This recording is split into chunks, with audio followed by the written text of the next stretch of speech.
US President Donald Trump says Israel has agreed to terms for a 60-day ceasefire in Gaza. Mr. Trump announced the development on social media ahead of a meeting with Israeli Prime Minister Benjamin Netanyahu at the White House next week. America's editor John Lyons has the details. And so there's another possibility of a ceasefire in Gaza. President Trump has put on social media that Israel has agreed to the necessary conditions to finalise the 60-day ceasefire, during which time the US will work with all parties to end the war. President Trump says the Qataris and Egyptians, who he says have worked very hard to help bring peace, will deliver this final proposal. And, quote, "I hope for the good of the Middle East that Hamas takes this deal, because it will not get better, it will only get worse." It's understood Israel has agreed to the proposal. It's not yet clear whether Hamas will. Israeli Prime Minister Benjamin Netanyahu is due here in Washington in the next week, where it's expected the ceasefire may be announced. This war has been devastating.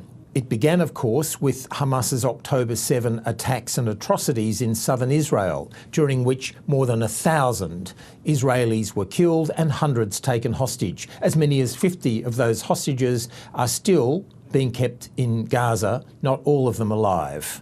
In response, Israel has devastated much of Gaza. According to Israeli newspaper Haaretz, more than 17,000 children have been killed in this war in Gaza. Now, it's not clear whether this ceasefire will hold. There's been many false dawns, many reports previously of ceasefires. But clearly President Trump wants to announce yet another ceasefire.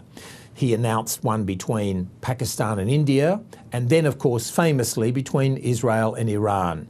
It's clear he would also like to be seen as somebody who brings this devastating war in Gaza to an end. But in terms of resolving the longer-term issues, that will not really make much of a difference.